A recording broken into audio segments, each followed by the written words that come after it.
네, 그럼 지금부터 더 포용적인 개발 협력으로의 전환 세션을 시작하도록 하겠습니다.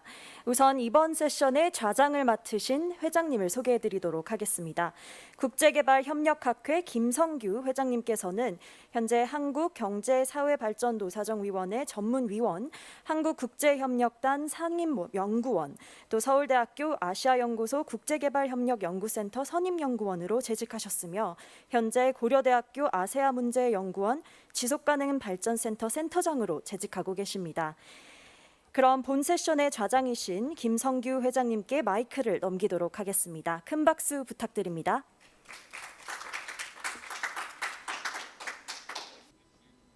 안녕하십니까. 감사합니다. 여러분 안녕하십니까. 이제 우리 세션을 좀 시작해 볼까 합니다. 바로 더 포용적인 개발 협력으로의 전환이라는 것입니다. 저는 김성규이고요. 국제개발협력학회 회장으로서 본 세션의 좌장을 맡게 되었습니다. 이렇게 코이카 카이데에게 의미 있는 공동 세션을 함께하게 되어서 기쁘게 생각합니다. 사실 개발 협력에 관해서는 처음 저희가 모이는 것이 아니죠. 포용이라는 것은 아마도 가장 가치 있는 키워드 중에 하나일 것이라고 생각을 합니다. 특히 이런 전염병이 유행하고 있는 상황에서 그 의미가 더욱 크다고 할 수 있겠습니다. 어떻게 하면 새로운 방법론이라든지 전략을 통해서 최선의 방안으로 포용성을 담을 수 있을지 생각을 해보도록 하겠습니다. 코이카의 부이사장님께서 개회사를 해주시기로 하셨습니다. 온라인으로 먼저 말씀을 해주실 것입니다. 그러면 백수키 이사님의 개회사를 들어보도록 하겠습니다. 마사토 노다 이바라키 대학교 교수님, 김성규 국제개발협력학회 회장님, 존경하는 발표자님 앤 토론 패널 여러분, 우선 이 기회를 빌어 여러분들을 환영하고 싶습니다. 온라인과 오프라인 참석해 주신 여러분을 모두 환영합니다. 코이카가 이러한 세션을 더 포용적인 개발 협력으로의 전환이라는 세션을 주최하게 돼서 기쁘게 생각합니다. 어떻게 하면 팬데믹이 어떻게 우리의 국제 협력을 변화시켰는지, 어떻게 하면 더 협력적이고 포용적인 협력 방안을 강구할 수 있는지에 대해서 말씀을 나누게 되겠습니다. 코로나19가 발생한 지 벌써 1년이 훌쩍 넘었습니다. 우리 사회에 굉장히 사회와 경제적인 측면에서 굉장히 큰 변화를 초래했지요. 진짜 300만 명 이상이 빈곤으로 내버려지는 상황이 도래했고, 그리고 우리가 잘 알듯이 코비드19가 여러 가지 격차 또한 넓혀놨습니다. 그리고 그동안 우리가 SDG를 해봤던 성과를 뒤로 역행시켜 놓는 결과도 있었죠. 그리고 앞으로 이러한 격차를 더 벌려놓을 것으로 보이기도 합니다. 그렇기 때문에 이러한 상황에서 어떻게 하면 이 시사점들을 우리가 국제적인 협력을 바탕으로 이러한 문제를 해결해 나갈 수 있는지를 도모하기에 우리가 이 자리에 모인 것입니다.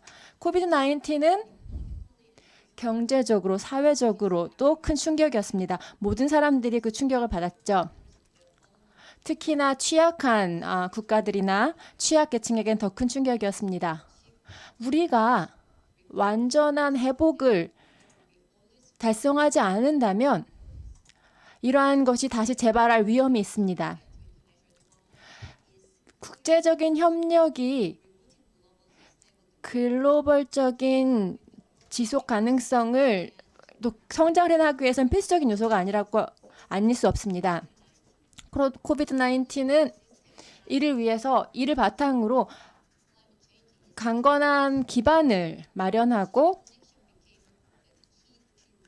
이런 상황에서 디지털 격차 같은 부분도 우리가 줄여나갈 수 있도록 노력하겠습니다. 그리고 공공재가 복잡성이 다 많은 이런 상황에서도 더 많이 균형 있게 배분될 수 있도록 하는 노력도 필요합니다. 전체적인 부분에서 우리가 포용적인 성장을 하고 국제적인 협력을 이뤄나가기 위한 기회가 될 수 있다는 것을 다시 한번 상기해야 되겠습니다. 코비드-19 팬데믹은 전 세계가 모두 연계되어 있다는 걸 다시 한번 보여주는 계기가 되었습니다. 그렇기 때문에 글로벌 연대만이 이러한 어려움을 타개할 수 있다는 것을 다시 한번 상기하게 됐습니다. 격차를 줄이고 글로벌 협력을 강화시키기 위해서는 보다 포용적이고 보다 통합적인 방식이 필요합니다. 이러한 측면에서 코이카는 우리의 역할을 더 확장시키고 이러한 개발을 촉진시켜 나가기 위해 노력하고 있습니다. 코비드-19를 타개하기 위한 우리의 노력은 160개국 이상에서 실행되고 있고요. 다자적인 측면에서 역량을 확보하고 발전시켜 나가기 위해서 글로벌 연대를 강화하고 있습니다.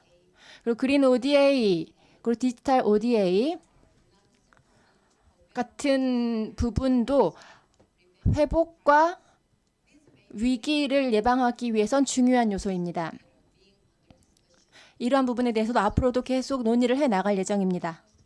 그리고 포스트 코비드 시대를 대비하기 위해서도 통합적인 프로그램을 통해서 보다 섹터적인 측면이 아니라 전반적인 포괄적인 부분에서의 논의를 해나가고 있습니다. 이러한 방식을 바탕으로 향후에 보다 포용적인 방식으로 디지털 이코노미를 통해 협력과 개발을 이루어 나가고자 하는 것이 코이카의 목적입니다. ODA가 현재 개도국에 있어서는 굉장히 중요한 자원이 되고 있습니다. 더 포용적인 국제 협력이야말로 그 전보다 그 중요성이 높아지고 있습니다. 오늘 이 세미나를 통해서 이러한 인식을 좀 더 강화시키고 우리가 당면하고 있는 문제에 대해서 더 나은 해결 방안을 도출해낼 수 있기를 희망합니다. 이러한 우리의 자리 그리고 우리한 아이디어를 공유함으로써 우리가 당면하고 있는 위기를 헤쳐나갈 수 있도록 합시다. 참석해 주셔서 감사드립니다. 감사합니다. 엑스기사님 감사드립니다. 아시다시피 코이카와 카이덱은 아주 장기 동안 협력을 같이 해왔습니다. 그래서 이번에 제주 포럼에서 공동 세션을 한 것도 꽤 오래되었고요. 그래서 앞으로 이런 개발 협력 프로젝트들을 계속해서 협력을 하여 함께 나누었으면 좋겠습니다. 그러면 이제 오늘 발제를 해주실 분들을 모시도록 하겠습니다. 세 분의 발제자와 또 세 분의 패널들이 계십니다. 먼저 제가 소개해 드릴 분은 마사토 노다 교수님이십니다. 이바라키 대학의 교수님이시고요. 두 번째 발제자는 윤유리 코이카 연구원이십니다. 그리고 세 번째는 김영환 한국외대 교수님이십니다.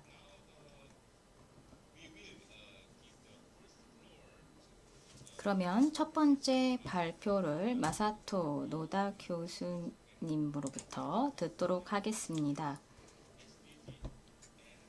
타이틀은 SDG와 인간 안보, 단 한 사람도 소외되지 않는 것이라는 것이고요. 위드 코로나 그리고 포스트 코로나 시대를 한번 들여다보도록 하겠습니다. 노다 교수님 발표해 주시기 바랍니다. 감사합니다. 친절한 소개 감사드립니다. 카이덱 김성규 회장님의 친절한 소개 감사드립니다. 먼저 저에게 이렇게 발표할 기회를 주셔서 대단히 감사하다는 말씀을 코이카와 카이덱에게 드리고 싶습니다. 제주 포럼의 공동 세션에서 제가 말씀을 드릴 수 있게 되었네요. 그리고 또 백수키 이사님에게도 심심한 감사와 또 안부를 전해드리고 싶습니다. I'm not, as introduced, 그러면 제가 말씀드린 내용에 앞서서 아까 자장님께서도 저를 소개해 주셨지만 저는 이바라키 대학교에서 일을 하고 있고 여러 가지 국제개발 협력에 관한 연구를 특히 일본을 중점으로 수행을 하고 있습니다.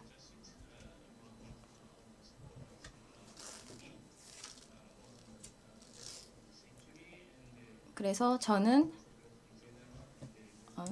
사무총장님, 이그제큐티브 디렉터 같은 분들 그리고 여러 가지 파트너십을 함께 제가 코이카와 함께 하고 있습니다.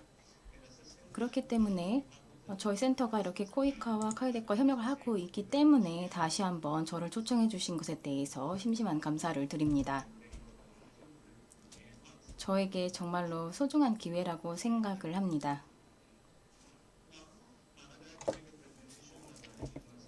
그러면 오늘 단 한 사람도 소외되지 않게 위드 그리고 포스트 코로나 시대에 살펴보는 SDG와 인간 안보에 대해서 이야기해 보도록 하겠습니다.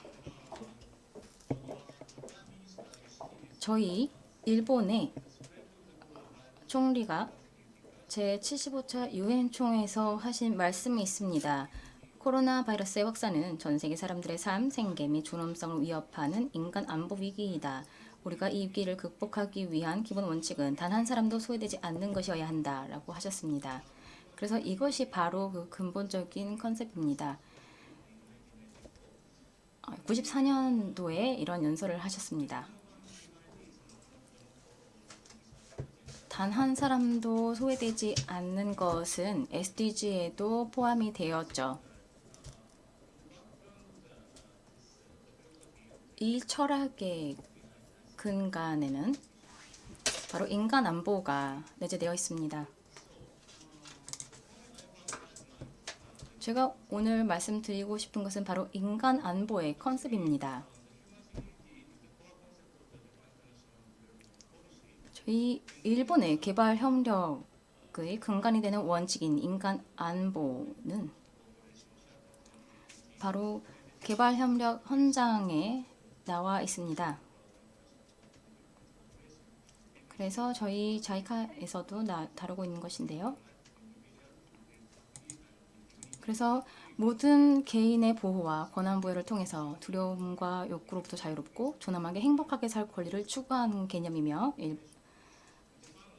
일본 같은 경우 개발 협력의 초점을 개인에게도 두고 있습니다. 예를 들어서 아동, 여성, 장애인, 노인, 난민, 국내 실향민, 소수민족 또는 토착민 이와 같이 취약한 개인들에게 국내 개발 협력을 집중하고 있고 이들을 위해서 보호를 하려고 있는 것입니다. 또한 저희가 지원을 안보 차원에서도 하고 있습니다만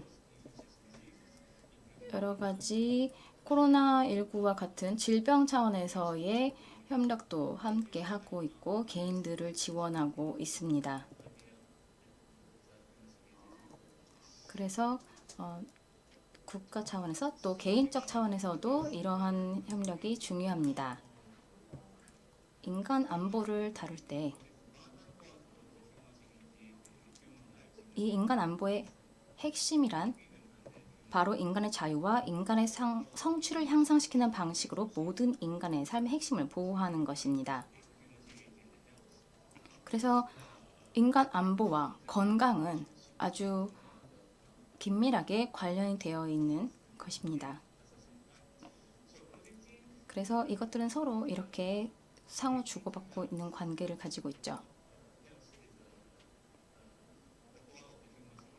그래서 건강이 바로 인간 안보의 핵심이라고도 할 수가 있습니다.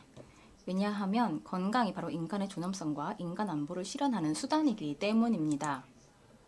SDG와 코로나19의 관련성에 대해서 들여다보겠습니다. 코로나19는 건강에도 영향이 있고 또한 지속가능한 개발에도 영향을 미칩니다. 사회, 환경, 개인들에게 모두 영향을 미칩니다. 일본의 경우이긴 합니다만 경제에도 영향을 미치고 있습니다. 많은 여성들이 문제들을 겪게 되었고 여러 취약계층들이 또 많은 피해를 받게 되었습니다. 실직자들도 증가했습니다. 그래서 이렇게 삶을 영위하는 것이 힘들어진 사람들도 있는 것입니다. 이것이 바로 코로나19와 또 SDG 간의 관계라고 말씀을 드릴 수 있겠습니다. 그러면 누가 과연 뒤처져 있을까요? 코로나19로 인해서 여러 피해가 발생을 했는데 코로나19는 사실 사람을 선택하지 않습니다. 그리고 국경을 넘어서 감염될 가능성이나 위험이 누구에게나 있고요. 개도국이든 선진국이든 다 일어날 수 있습니다. 한국이든 일본이든 누구나 걸릴 수 있습니다. 그리고 코로나19는 기존에 이미 취약했던 그 점을 더욱더 악화를 시킵니다. 그리고 새로운 가난과 취약성을 만듭니다.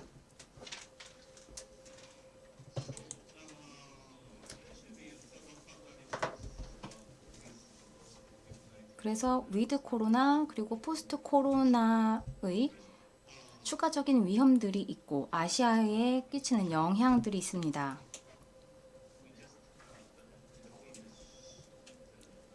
일본 같은 경우 코로나19의 1차 파동이 있었고 이 1차 대유행 이후에 일본이 의료 시스템의 부패라든지 문제들을 확인을 해볼 수가 있었습니다. 그래서 이미 취약했던 의료제도가 무너지기도 했고 또 건강 서비스가 다른 질병을 감당할 수 없는 그런 위험에 직면할 수 있습니다. 그리고 또 병원을 가지 못하는 개인들도 늘어나게 된 것입니다. 또한 소득과 수입의 급격한 감소, 가계, 기업, 정부는 부채 위기에 직면할 수 있으며 이것은 또한 경제, 금융 위기로 이어질 수 있는 것입니다.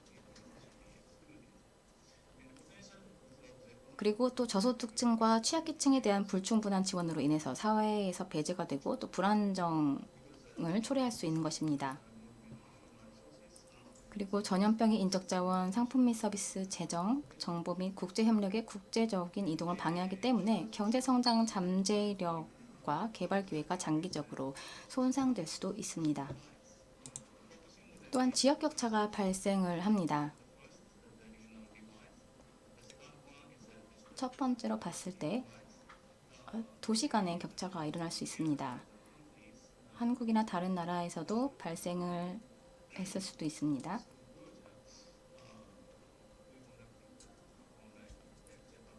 우리가 이렇게 온라인으로 서로 강의를 합니다만 어떤 분들은 강의를 들을 수 없는 상황에 있는 분들도 있죠. 그리고 세 번째로는 경제적, 사회적 격차가 있습니다. 사회적으로 이미 취약한 사람들은 코로나 위기에서도 더 취약을 했습니다. 그리고 편부모 가족들의 절반이 이미 가난하고 또 6분의 1의 아이들이 빈곤에 시달리고 있습니다. 그래서 한국에서의 경험들도 공유를 해 보았습니다.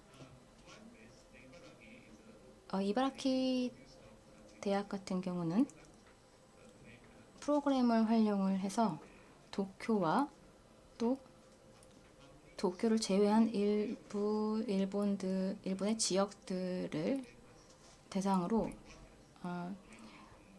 외국인 노동자들을 조사를 했습니다. 베트남이라든지 중국에서 온 외국인 노동자들입니다. 이분들도 역시 코로나로 인해서 많은 영향을 받았습니다. 그래서 일본 정부는 계속해서 이런 일본에 거주하고 있는 외국인 노동자들을 도와주는 프로그램들을 실행해서 지원을 했습니다. 그래서 단순히 일본인뿐만이 아니라 일본에 거주하고 있는 외국인들도 도와주고 있었고요. 한국도 비슷한 정책이나 경험을 하고 있는 것으로 제가 알고 있습니다. 제가 말씀드리려고 하는 것은 국제개발협력은 단순히 개도국을 도와주는 것이 아니라 자국에 있는 외국 근로자들을 도와주는 것도 포함이라는 점입니다. 그러면 일본에서 실행하고 있는 SDG 행동 계획의 3가지 주요 요소에 대해서 말씀을 드리겠습니다. AI라든지 인터넷을 활용을 하는 것입니다. 그것이 바로 소사이어티 5.0입니다. 그리고 또 SDG를 지역화하는 것이 있습니다.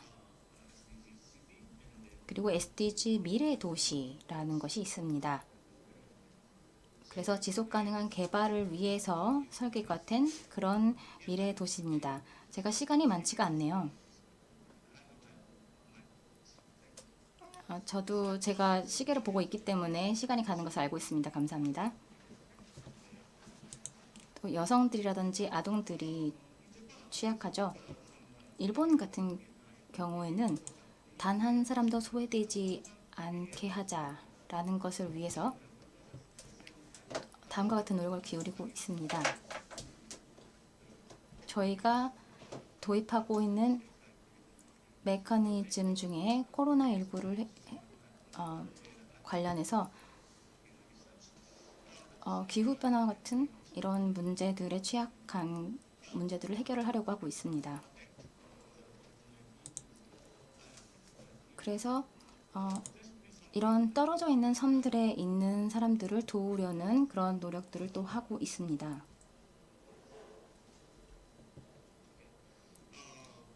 네, 잠시만요. 여기 보시면 이 공동체의 상호 도움을 활용을 하고 있는 것을 아실 수가 있습니다. 이런 전염병으로부터 우리 모두를 도와야 할 것입니다. 그래서 세계의 빈곤을 해결하고 아이들을 도와야 할 것입니다. 누구는 회복을 하고 있을 것입니다. 하지만 우리는 한 명 한 명을 또 보호해야 되기도 합니다. 마지막으로 제가 말씀을 드리고 싶은 것은 켄지 미야자와의 시입니다. 개인은 온 세상이 될 때까지 행복할 수 없습니다. 그렇기 때문에 개인들 모두가 안전해야지만 우리 모두가 안전할 수 있습니다. 그래서 안전을 기원하고 코로나19 위기 이후에도 만나길 바랍니다. 감사합니다. 완벽한 발표 감사드립니다. 매우 뜻깊은 강연이었다고 생각을 합니다. 그리고 일본에서 국제개발협력 정책을 어떻게 시도하고 계시는지 또 코로나19 관련한 아이디어를 들을 수 있었습니다.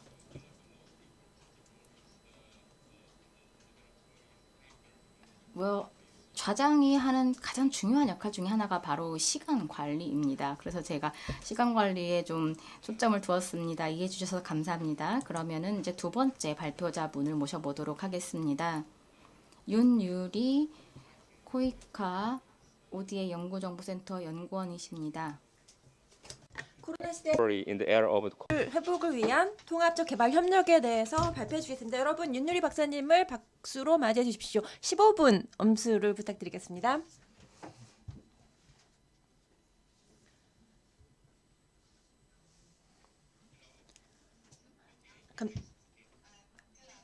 안녕하세요, 여러분. 이러한 기회를 주셔서 감사드립니다. 말씀하셨던 것처럼 코이카와 카이덱에서 오랜 기간 동안 협력 관계를 맺고 있는데요. 코이카를 대표해서 오늘 발표를 하게 되어 영광스럽게 생각합니다. 제 발표는 코로나 시대에 더 나은 회복을 위한 통합적 개발 협력입니다. 제 발표는 대략 이렇게 구성이 되어 있습니다.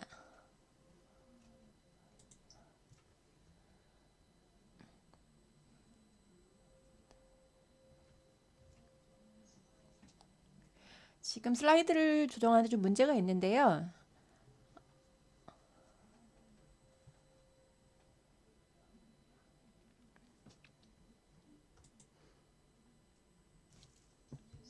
지금 슬라이드 보이십니까? 네, 지금 잘 보입니다. 기술적인 문제가 좀 있는 것 같은데 저희는 잘 보입니다. 제가 보이긴 하는데 여러분께서도 보이시는지 좀 확신이 서지 않아서 질문을 드렸습니다. 괜찮습니다. 진행하시면 될 것 같습니다. 네, 그러면 말씀드리겠습니다. 제 발표는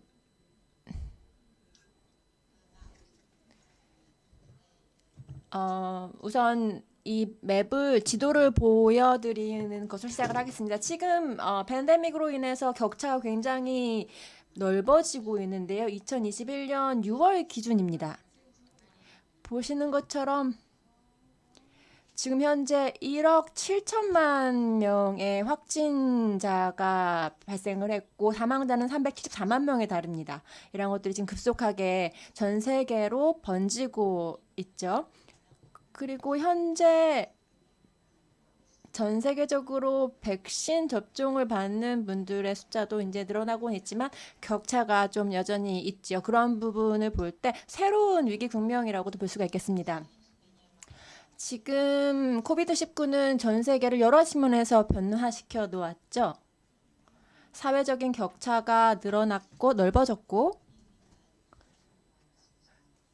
그리고 바이러스 측면에서도 볼 때 더 가난한 국가들에겐 더 힘든 결과를 가져다 주었죠. 이 그래프에서 보시는 것처럼 저임금 노동자 같은 경우에 실업률이 더 악화되었고 인터넷 접근율도 사실 이런 것들이 오늘날에는 그 접근성에 있어서는 주요 요인 필수적이라고 할 수가 있는데 이런 인터넷 접근성 같은 것들도 심하게 악화되는 것을 볼 수가 있었습니다. 왜냐하면 이런 접근성이 없다면 사회적인 활동을 영위할 수 없으니까요. 특히 코비드-19로 인해서 기후변화 같은 것들도 연결되어 있다는 것을 확인할 수가 있었는데요. 그러한 것들도 이 그래프에서도 보실 수 있겠습니다. 마지막 그래프를 보시면 지금 개도국과 선진국 사이에 백신 접종 격차가 얼만큼 큰지 잘 보실 수 있을 겁니다. 색깔로 표시가 되어 있는데 확인을 하실 수가 있으리라 생각을 하고요.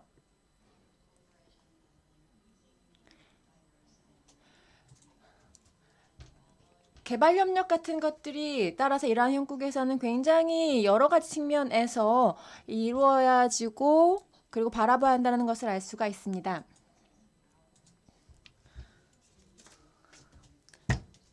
그렇기 때문에 글로벌 연대와 국제적인 협력이 필요합니다.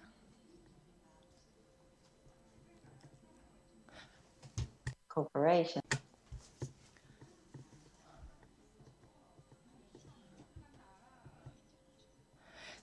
국제 협력을 통해서 이러한 어려운 부분에 대해서 근본적인 변화를 달성할 수 있어야 합니다. 개동국 같은 경우에는 더 취약성을 보이고 있습니다. 예를 들면 전염병이나 코로나19 같은 전병, 그리고 기후변화, 그리고 품질 있는 변화나 개발을 위해서 이러한 협력이 더욱 중요하다는 것을 알 수가 있습니다.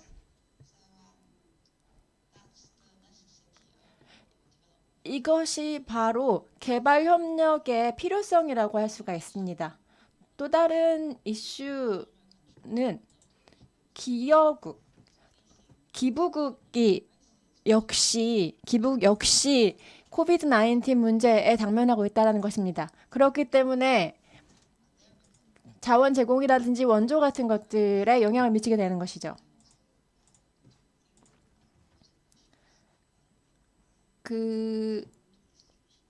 왜냐하면 내부적인 문제에 치중하다 보면은 외부적인 협력 문제가 조금 뒷전으로 될 수 있는 경향이 있기 때문이죠.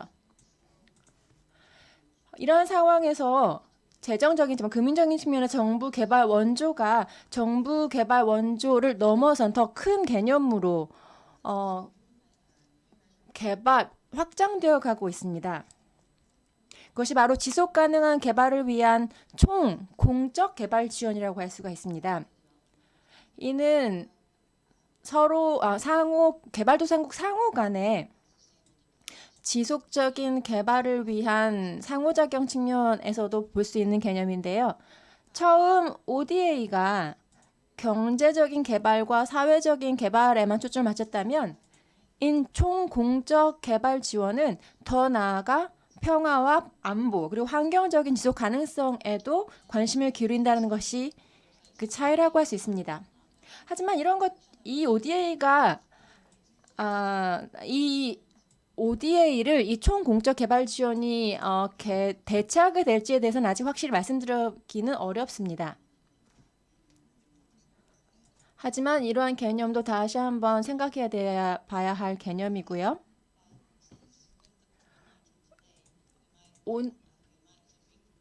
우리가 다시 한번 고려해야 할 것은 코비드-19 이후에 우리가 이것이 의미하는 바가 무엇인지를 다시 한번 생각해보고 이로 인한 공공재라든지 의료 지원이라든지 지원 물품이라든지 이런 것들이 모두 복잡하게 연계되어 있는 문제라는 것을 깨닫게 되었고 이와 관련해서 우리가 무엇을 할 수 있는가에 대해서 다시 한번 봐야 한다는 것을 깨닫게 되었죠. 지금 국제적인 공공재 IPG라는 것은 사실 최소한 2개 국가 이상에게 에서 사용될 수 있는 배타성을 띠지 않는 그러한 공공재를 의미합니다. 이러한 IPG의 효익으로 인해서 ODA가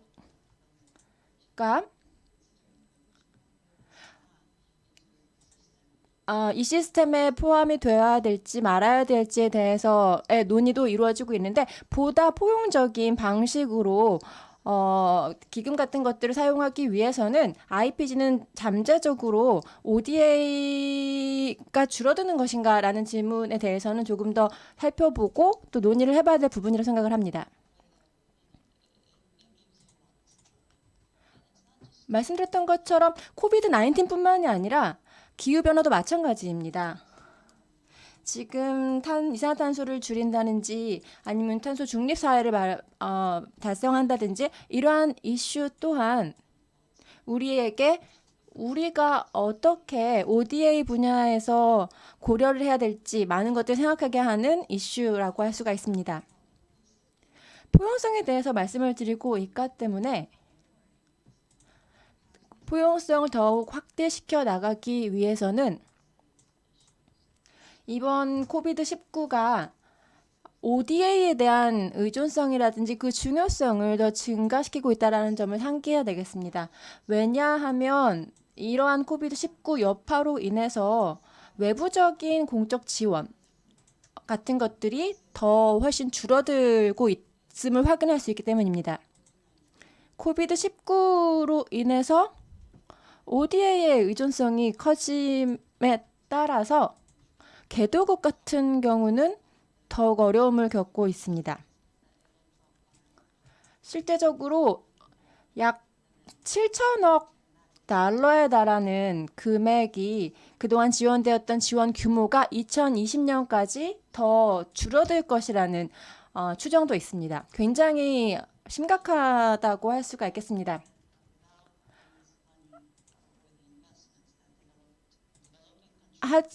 이것이 개도국이 그러면 이러한 부분을 상충시키기 위해서 다른 방식을 고용해야 된다라는 것을 의미하는 것은 아닙니다. 어떻게 하면 ODA의 중요성을 깨닫고 이를 해결해 나갈 수 있는지를 생각해 봐야 한다는 것을 의미하는 겁니다. 어느 분야의 자원을 어떻게 활용할까, 어떻게 하면 더 효율적으로 활용할 수 있을까를 숙고해야 되는 부분이죠.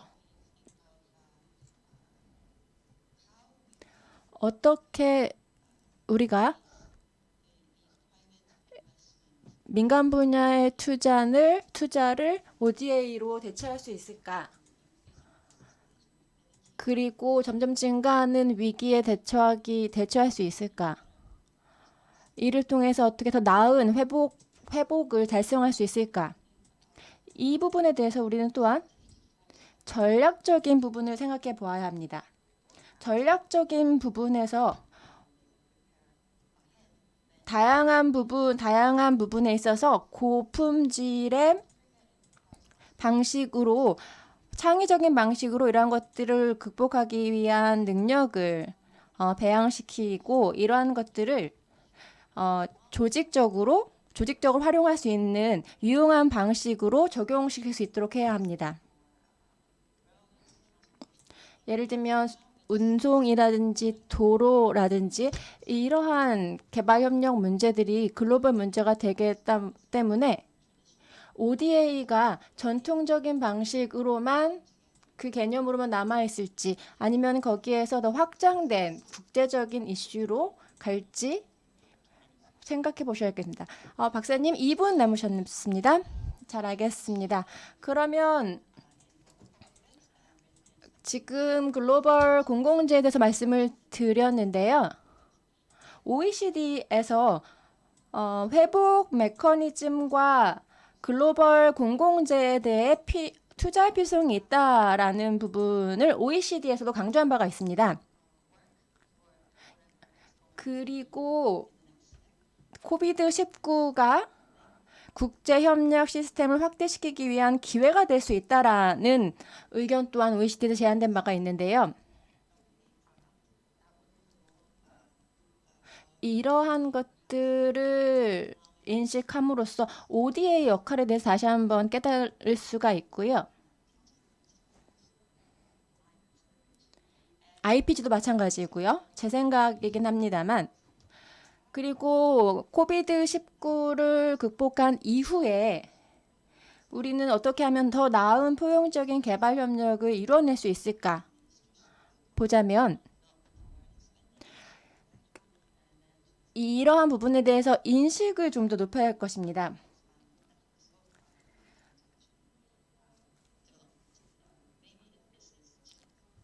어떻게 보면은 이게 굉장히 어려운 시기이긴 하지만 이것이 바로 기회가 될 수 있다고도 보여집니다. 여러 가지 프로그램과 컨텐츠가 있습니다만 지금 보시는 것처럼 여러 가지 변화하는 방식들을 보고 그 변화로 인해서 요구되는 거기에 맞는 프로그램들을 적용시켜 나가야 할 것입니다. 말씀드렸던 것처럼 코이카 같은 경우에는 개발협력을 통해서 코비드-19에 대한 회복력을 수립하기 위한 어젠다, 소위 ABC 프로그램을 실행해 오고 있습니다. 2020년부터 수행을 하고 있는데요. 이를 통해서 취약 분야에 대한 어떤 조치를 취하고 그리고 역량을 수립하고 포괄적인 협력을 추구하고자 하고 있습니다. 그렇다면 더 나은 회복을 위해서 통합된 개발 협력을 해야 된다고 계속 말씀을 드리고 있는데 이를 위해서는 다시 한번 말씀드리지만 통합적이고 협력을 해야 되고 이러한 것들이 위해서 필요한 자원을 제때 지원하고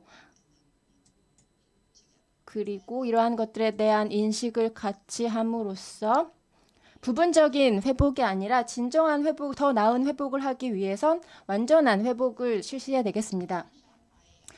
우선 제 발표는 여기까지입니다. 경청해 주셔서 감사드립니다. 닥터 윤유리 박사님, 훌륭한 발제 감사드립니다. 또한 시간이 부족함에도 불구하고 잘 마무리해 주셨습니다. 코로나19와 또 ODA의 의존도가 개도국에서 증가했습니다. 그래서 우리가 재정 시스템과 또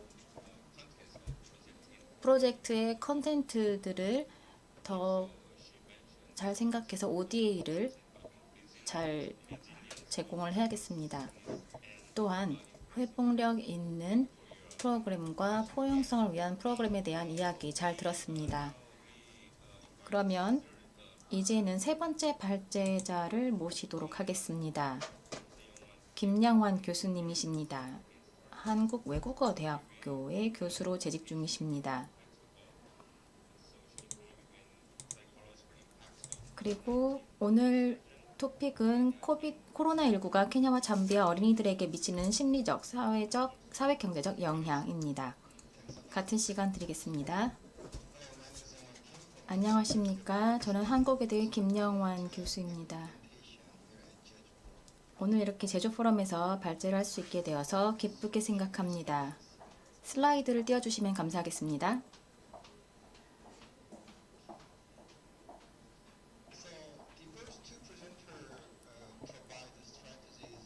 그래서 두 분 같은 경우에는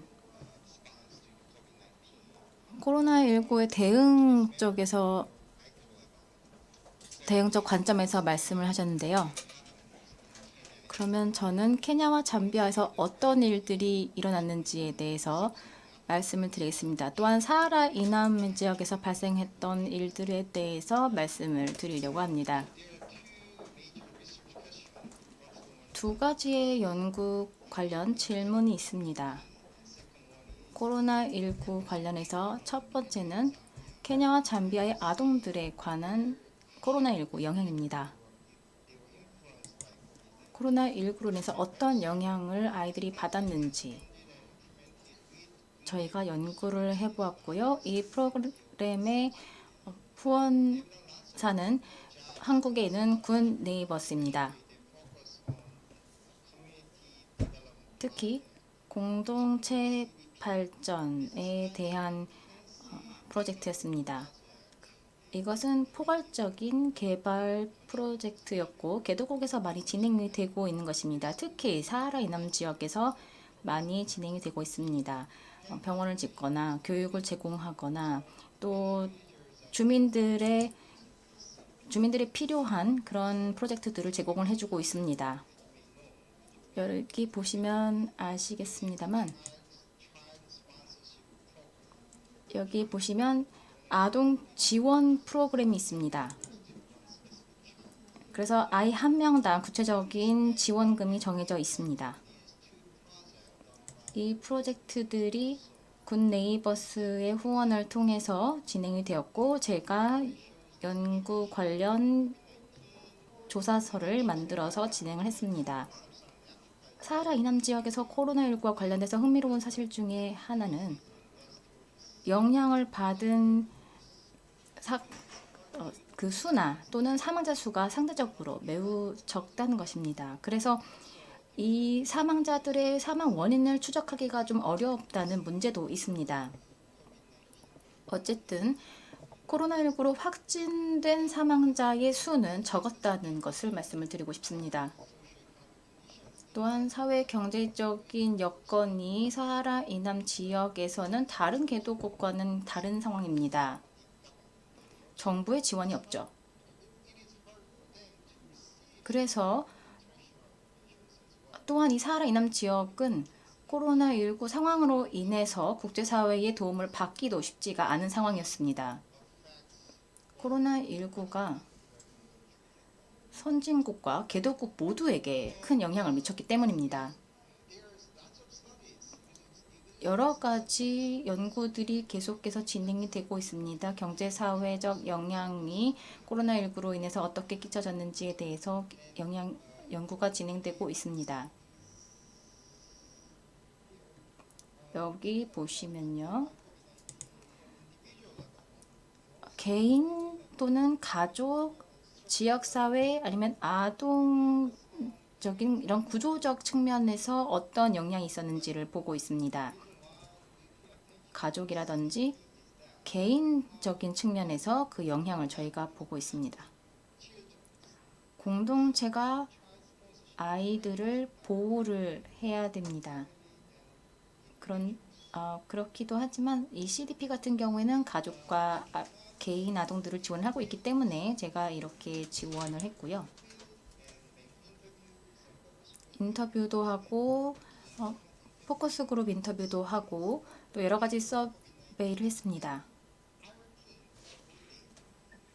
갈 수는 없었기 때문에 저희가 이 전체 연구를 온라인으로 진행을 했습니다. 그래서 주요 정보원 인터뷰를 했습니다.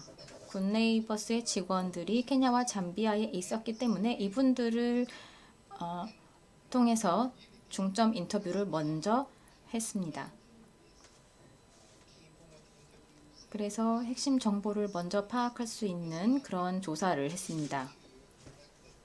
이를 통해서 이 분야에 관련된 종합적인 데이터를 수집을 할 수가 있었습니다. 여기 보시면 주요 인터뷰와 또 이제 포커스 그룹 인터뷰들의 결과들을 보실 수가 있습니다. 843명의 응답자가 있었습니다. 케냐와 잠비아에서 답을 했습니다. 그리고 컨트롤 그룹이 또 있었습니다.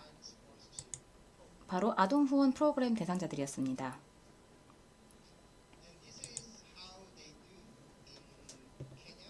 케냐에서 굿네이버스가 활동하고 있는 지역입니다. 바로 결연 아동 프로그램이라고 할 수가 있겠습니다. 그래서 종합적인 지원을 하고 있습니다. 여러 가지 결연 아동 프로그램이 말라위라든지 탄자니아라든지 도미니카 공화국에서 진행이 되고 있습니다. 그런데 종합적인 발전을 고려했을 때는 이 케냐에서 잘 보여지고 있다라는 점을 말씀을 드릴 수가 있습니다. 잠비아의 굿네이버스에서도 비슷한 현상을 보여주고 있습니다. 여러 결연 아동 프로그램이 현장에서도 일어나고 있고, 그리고 코로나19와 관련된 여러 가지 문제를 해결하기 위한 행동들을 했습니다. 그러면 각 가구들마다 어떠한 변화들이 있었는지 코로나19 전과 후를 한번 비교를 해 보았습니다. 여기 보시면 월 소득이 40%가 감소한 것을 보실 수가 있습니다. 또한 송금을 통한 수입도 이렇게 감소한 것을 보실 수가 있습니다. 이것은 케냐의 월 평균 소득입니다. 91달러에서 52달러로 줄어들었고요. 잠비아 같은 경우에는 케냐보다 더 낮은데 월 소득이 31달러에서 21달러로 감소했습니다. 이것이 바로 얼마나 월 소득이 줄어들었는가를 대략적으로 보여주는 수치라고 할 수 있겠습니다. 이렇게 가구 소득의 영향이 코로나19로 인해서 엄청나게 발생했다는 것을 볼 수가 있습니다. 소득뿐만이 아니라 또 가구 구성원에 따라서도 여러 가지 문제들이 이렇게 일어나게 된 것이고요. 죄송합니다. 다른 중요한 슬라이드가 있어서요. 이 우울증 관련한 것도 보실 수가 있습니다. 응답자들 중에 상당수가 코로나19로 인한 양육 스트레스가 상당하다는 응답을 했습니다. 코로나19로 인해서 아이들이 학교에 가지 않기 때문입니다. 여기 보시다시피 이렇게 우울을 느끼는 비율이 아주 높음을 보실 수가 있습니다. 아이들과 부모 모두에게 상당한 스트레스가 되고 있는 것이죠. 이 부모들의 스트레스가 줄어들 수도 있고 늘어날 수도 있는 상황인데, 이 아이들이 그리고 또 부모들이 함께 있죠. 그래서 소통을 할 수가 있습니다. 그래서 소통할 수 있는 좋은 면도 있습니다만 스트레스도 증가함을 아실 수가 있고요. 이것이 바로 사하라 이남 지역에서 발생했던 그런 상황입니다. 그 다음은 코로나19에 대해서 아이들이 어떻게 생각하고 있는가에 대한 조사입니다. 코로나19가 소년과 소녀들에게 어떻게 삶에 영향을 끼쳤는지, 무엇이 변했는지 물어보았습니다. 강제적으로 일자리를 찾아서 소득을 얻어야 하는 상황에 놓이게 되었다라는 답들이 있었습니다. 그래서 어머니 아버지가 나가서 돈을 벌어와라라고 했다는 이런 놀라운 일이 있었습니다. 코로나19로 인해서 아이들의 일상이 매우 부정적인 영향을 받게 된 것을 보실 수가 있습니다. 또한 코로나19로 인해서 내 삶이 매우 안 좋아졌다라는 답이 있습니다. 그리고 아이들이 스트레스를 굉장히 많이 받은 것을 또 보실 수가 있습니다. 코로나19로 인해서 심리적인 스트레스를 많이 받은 것입니다. 아이들은 코로나19가 아이들의 삶을 부정적인 방식으로 바꾼 주요 요소라고 이야기를 합니다. 또 다른 중요한 연구 결과가 있습니다. 가장 중요한 발표라고 할 수가 있겠는데요.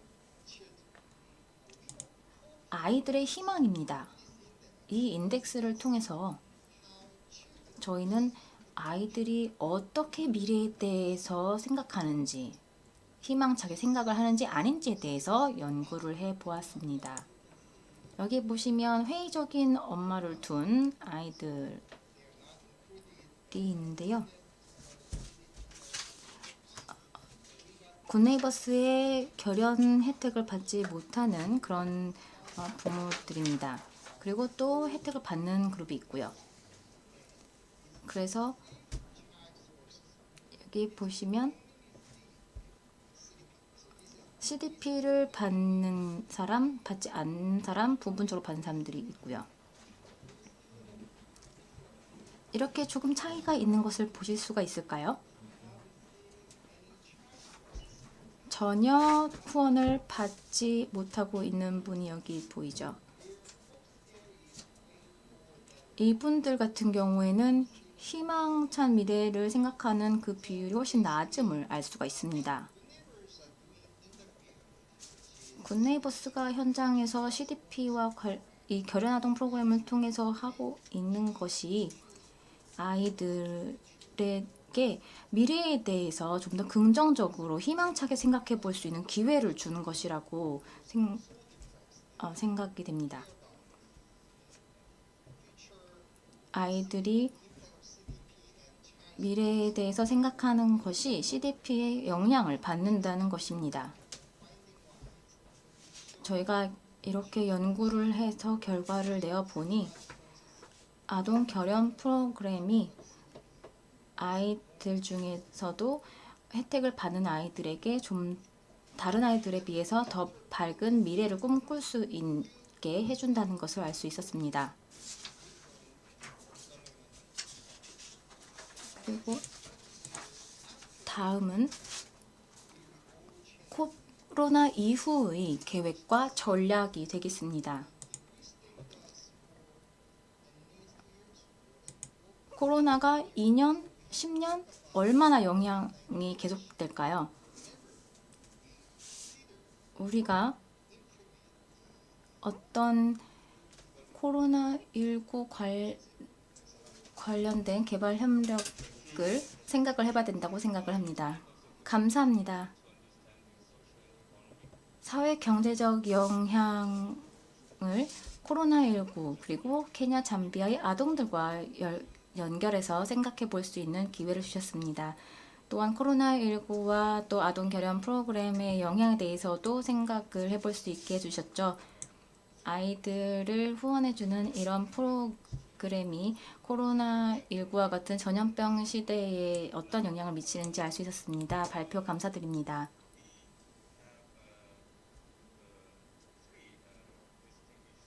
그러면 이제 세 분의 저명한 패널 분들을 모시고 토론을 한번 해보겠습니다. 먼저 이화여대의 임은미 교수님을 모시고 또 고려대 신재혁 교수님, 카이스트의 박경렬 교수님과 함께 해보도록 하겠습니다. 각 패널 분들은 7분 동안 이야기를 해주시면 되겠습니다. 지정 토론을 해주시겠습니다. 그러면 먼저 임은미 교수님 모시겠습니다.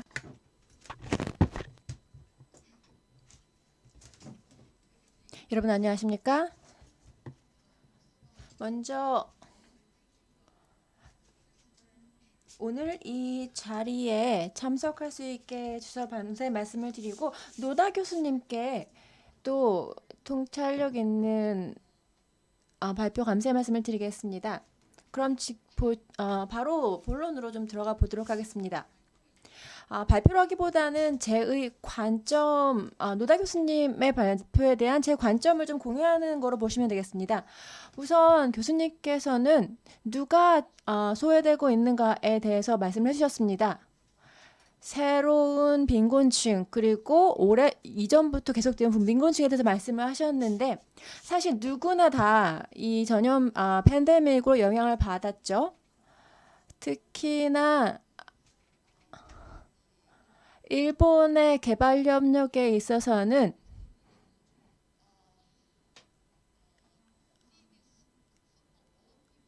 소위 전통적인 옛날부터 가난했던 빈곤층이 을 위한 그리고 취약계층을 위한 일본의 개발 협력에 영향을 미쳤는지 아니면 동일한지에 대해서 좀 생각을 해봤는데요. 2030년 우리가 SDG 목표 달성을 하고 있는 2030년까지 보시는 것처럼 더 많은 더 가난한 여성들이 있을 거라는 예측이 있습니다. 남성보다 말이죠. 특히나 여성에게 이 코로나 팬데믹이 더 부정적인 영향을 미쳤다는 것이죠. 그래서 이 팬데믹으로 인한 빈곤 그리고 이것이 특히나 여성에게 더 극단적인 빈곤을 초래했다라는 관점에서 말씀을 드리겠습니다. 왜냐하면 제가 OECD 자료를 좀 봤습니다. 지금 저편에 일본의 ODA 데이터를 좀 봤습니다. 시간적인 여유로 자세하게 보지 못했지만 2019년 자료를 좀 봤는데요. 양자적인 ODA 데이터를 좀 보니 지금 화면이 잘 보이시는지 모르겠습니다. 지금 교수님이 말씀하셨지만 교육의 중요성에 대해서 말씀해 주셨죠. 근데 여기에서 지금 보시면 전체 일본의 양자적 쌍방적 ODA를 보면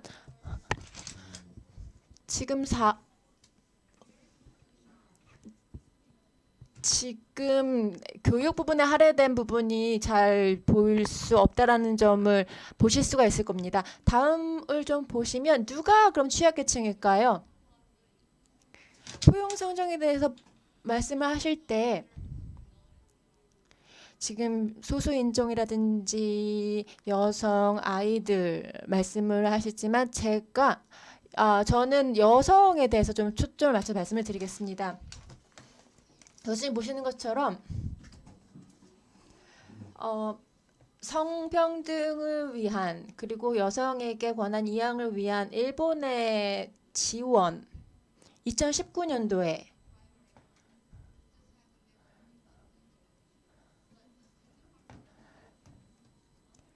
지금 수치를 보시는 것처럼 일본의 ODA는 설계된 방식이 주로 여성과 아이들을 타겟으로 하고는 있지만 교육 분야를 보면은 0.04%입니다. 전체 ODA에서 말이죠.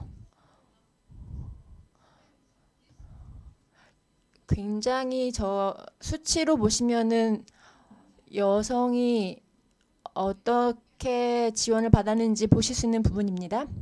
그리고 젠더마커 2 데이터를 보시면 지금 거의 0이라는 걸 보실 수가 있으시죠. 0.01%입니다. 그리고 2차적인 교육을 보시면 0.01%입니다. 굉장히 수치가 미미한 것을 아실 수가 있습니다. 교수님 말씀하시는 것처럼 지금 물 공급이라든지 위생에 대해서도 말씀하셨는데 거의 그 수치를 보시면 확인이 되시죠? 지금 일본 같은 경우는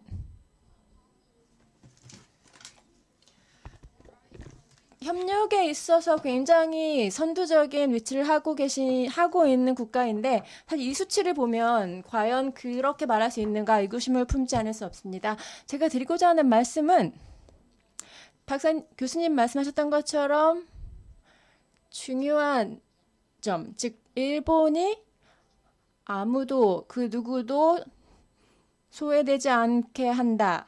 포용적인 방식으로 나아간다라고 중점을 하고 있다라는 건 하지만 사실 실제로 현실 체크, 리얼리티 체크를 한번 해봐야 하는 게 아닌가라는 관점에서 제 의견을 말씀을 드렸습니다.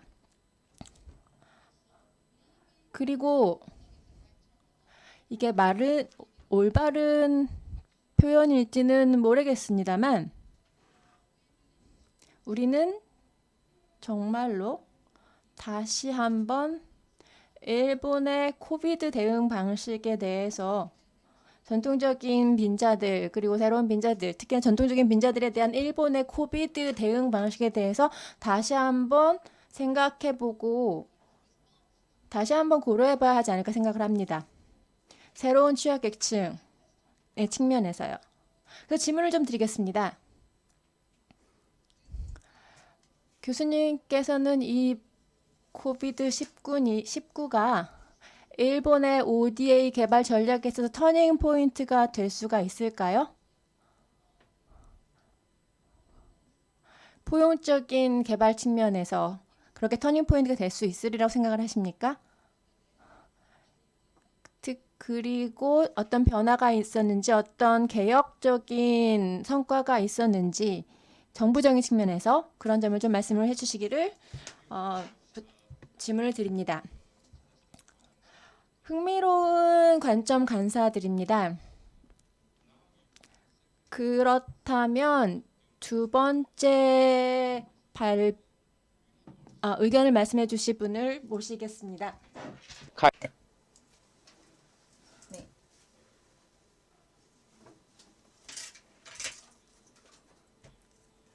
감사합니다, 좌장님. 저는 카이스트의 박경렬 교수입니다. 좋은 기회 주셔서 감사합니다. 제가 사실 윤유리 교수님의 발제에 대해서 말씀을 드려야 됩니다만 제가 다른 프레젠테이션도 같이 보고 또 받기에 또 말씀을 드리려고 합니다. 두 가지를 얘기를 해볼까 합니다. ODA 컨셉에 관한 것입니다. 그리고 SDG의 컨셉입니다. 이런 코로나 시대에 맞는 개발 협력과 SDG입니다. 윤유리 박사님께서는 우리가 한 걸음 더 나가야 한다. ODA가 기존의 글로벌 메커니즘보다 한 발짝 더 나가야 된다고 이야기를 하셨습니다. 그리고 이렇게 급변하고 있는 세계에서 ODA의 발전의 당위성에 대해서 이야기를 해주셨습니다. 그리고 계속해서 증가하고 있는 민간 분야의 재정 참여 등에 대해서 언급을 해주셨습니다. ODA가 남남협력이라든지 공역국에서 수원국으로 가는 그런 개발 지원이라든지 이런 것뿐만이 아닙니다. 더 이상 모달리티나 의존성만 이야기를 할 수 없습니다. 이제는 우리가 어떻게 이 파이낸싱을 잘 하고 또 개발과 연관을 지을 수 있는지에 대해서도 생각을 해봐야 될 것 같습니다. 발제에서 한 가지 빠진 요소가 한국 정부는 그러면 이런 변화에 맞추어 어떤 것들을 하고 있는지, 또 새로운 개발 정책이 한국 정부에서는 어떻게 운영이 되고 또 만들어지고 있는지가 빠졌습니다. 어떤 새로운 구조가 있을까요?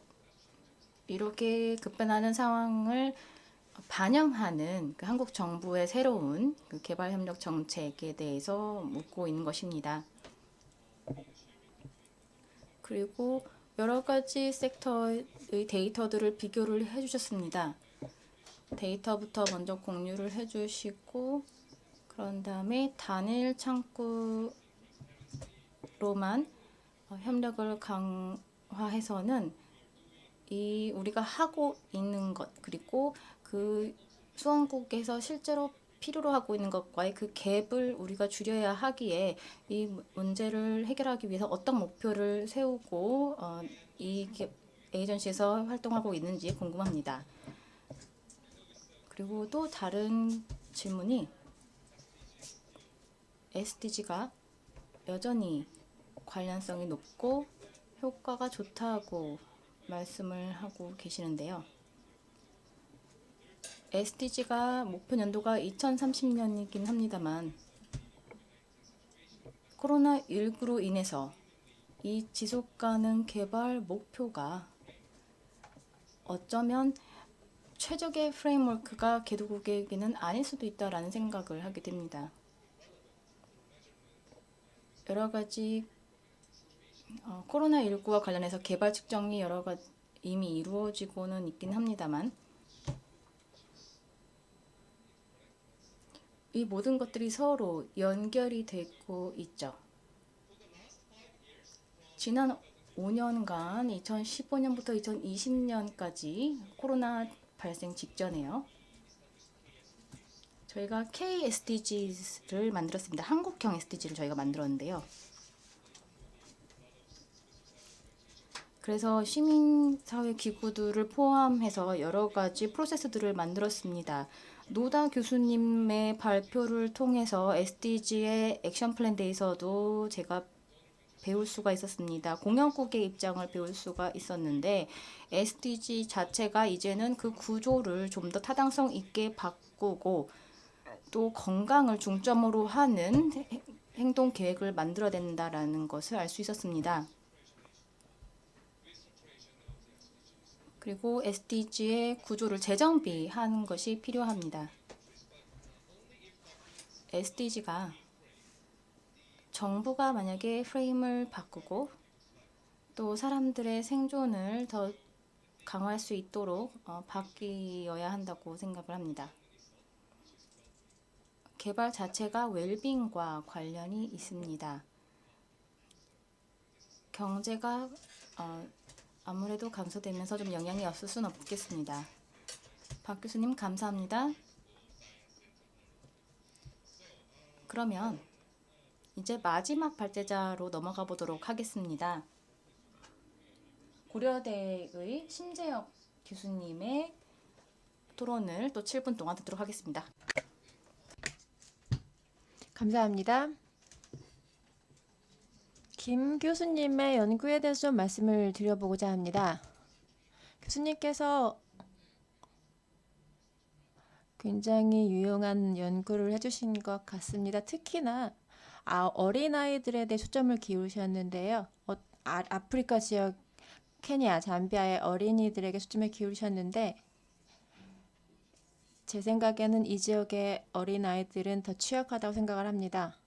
특히나 이 팬데믹 시대에 말이죠. 제가 개인적으로 이 연구를 좀 발표를 하셔서 많은 분들이 보실 수 있기를 개인적으로 희망을 합니다. 몇 가지 말씀을 좀 드리겠습니다. 첫 번째로는 세 개의 연구 질문이 제기해 주셨는데요. 세 번째 질문에서는 CDP에 대한 영향과 어린이 후원 프로그램에 대해서 말씀을 해주셨죠.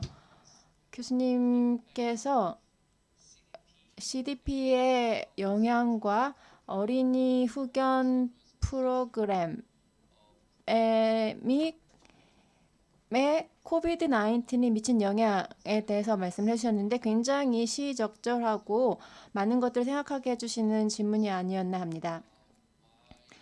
또 우리가 왜 이 CDP와 어린이 후원 프로그램이 개선될 수 있는가에 대한 부분도 제기를 해주셨죠. 가설도 제시를 해주셨는데 제 생각에는 그 결과를 좀 더 자세하게 효율적으로 전달하시는 방법은 가설을 검증하는 방법이 아니냐는 생각을 합니다.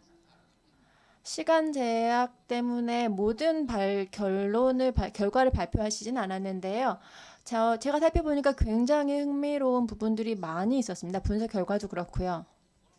그 중에 하나가 상호작용 효과였습니다. CDP와 실업률 간의 상호관계였습니다. 그리고 이것이 우울증에 미치는 영향, 이 코비드 시대에서 말이죠. 굉장히 흥미로운 부분이었는데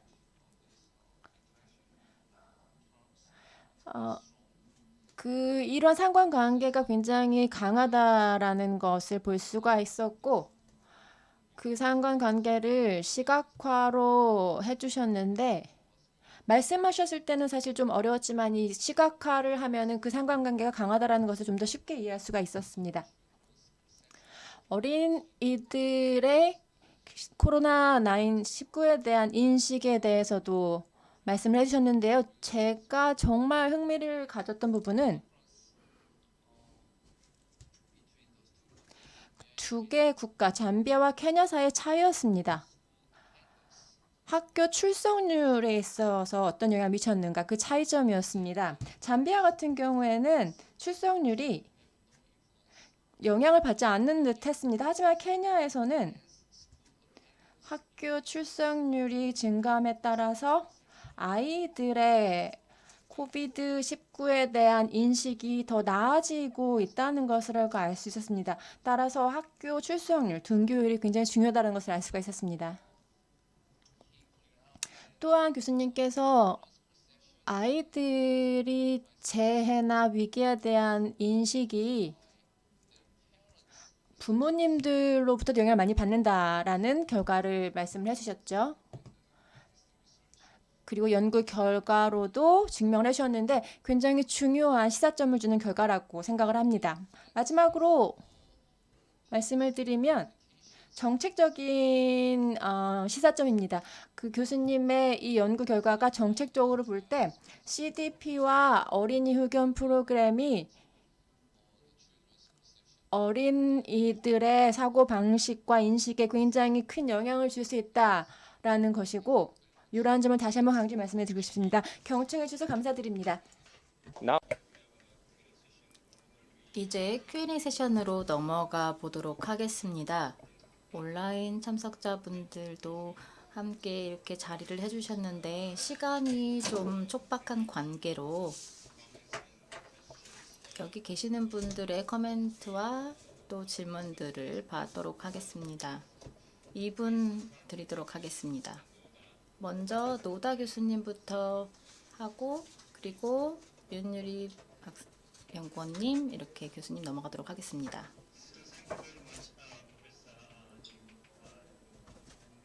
감사합니다. 다시 한번 진심으로 감사를 드립니다.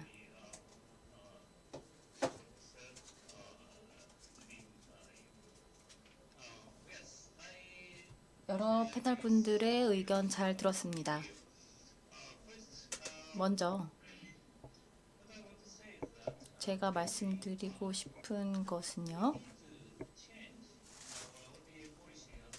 ODA 정책을 변화시켜야 된다는 것입니다. 특히 일본에서 이 변화가 필요합니다. 2030 어젠다가 물론 잘 지켜져야 할 것입니다. 2015년에 우리가 이 SDG를 채택할 때만 하더라도 누가 코로나19가 올 것이라고 예상을 했겠습니까? 그래서 정말로 진심으로 저는 우리 세계가 이렇게 변했기 때문에 우리의 정책도 변화를 해야 된다고 생각을 합니다. 그래서 일본은 ODA 정책을 변화하려고 하고 있습니다. 현재 코로나19가 계속되고 있기 때문에 한 가지 사례만을 지금 일단 사례를 드릴 수 있을 공유 드릴 수 있을 것 같은데요. 베트남, 중국 같은 국가들 있죠. 여기도 가게들에 미치는 영향이 굉장히 큽니다. 코로나19 이전에 가구 소득이 어느 정도 있었고 또 송금도 많이 있었죠. 제가 이런 그 캄보디아라든지 미얀마 사람들 이분들이 일본에 와서 일을 하시는 분들이 있기 때문에 이 포용적인 측면 관련해 가지고 제가 관련 연구를 진행을 한 적이 있었습니다만 이런 송금들이 줄어드는 문제가 있죠.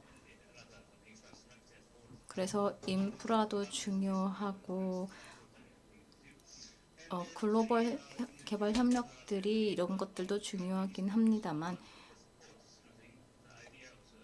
저희 총리님께서 도입하신 아이디어는 SDG 3번과 관련이 된 것입니다. 이 아젠다와 관련해서 이것은 사견임을 먼저 말씀을 드리겠습니다. 아젠다 달성이 정말 중요하긴 합니다만 어쨌든 월드 이코노믹 포럼에서도 언급이 됐었습니다만 이 위기가 바로 이 ODA 기회를 바꿀 수 있는 그런 기회로 또 활용을 할 수 있을 것이라고 생각을 합니다. 그래서 더 포용적인 방향으로 갈 수 있는 기회로 삼을 수 있다는 것입니다.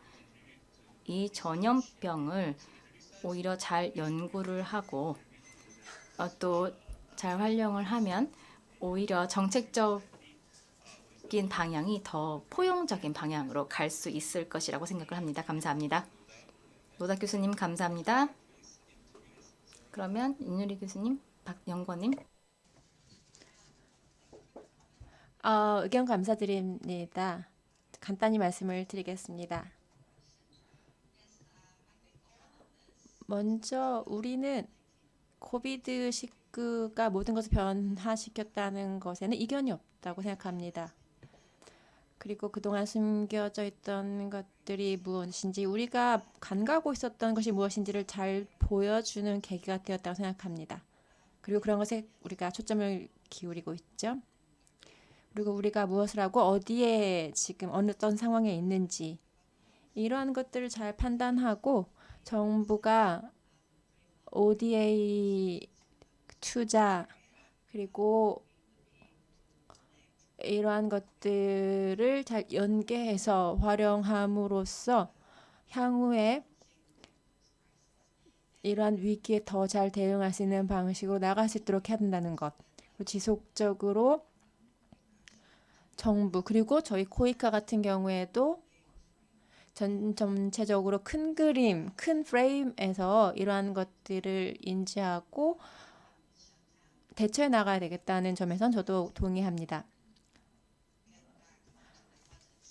또한 이를 상기함으로써 코비드-19 때문에 많은 국가들이 이러한 개발 기금을 국내에 집중함으로써 ODA가 영향을 받았다라는 것 말씀을 드렸었는데요. 이러한 부분을 국제적인 분야, 국제적인 프레임에서 좀 바라보고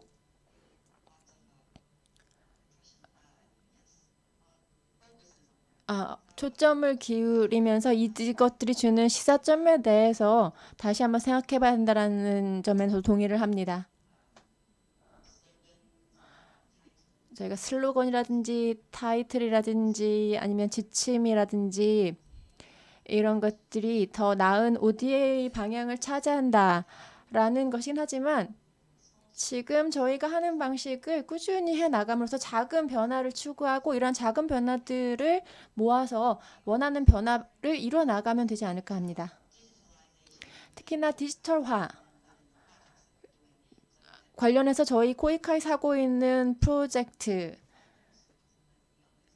이러한 데이터에 대한 결과를 공유하고 그리고 이러한 결과에 대한 접근성을 높이고 이럼으로써 향후에 나아간 방향을 찾는 것이 또 저희가 데이터를 공유하고 취합하고 활용하는 소기의 목적이 되기도 합니다. 또 저 또한 동의하는 점은 저희가 좀 목적이 너무 골이 많은 게 아닌가 싶기도 합니다만 하지만 그럼에도 불구하고 우리는 어디에 중점을 기울여야 하는가에 대해서 잘 알고 있다고 생각합니다.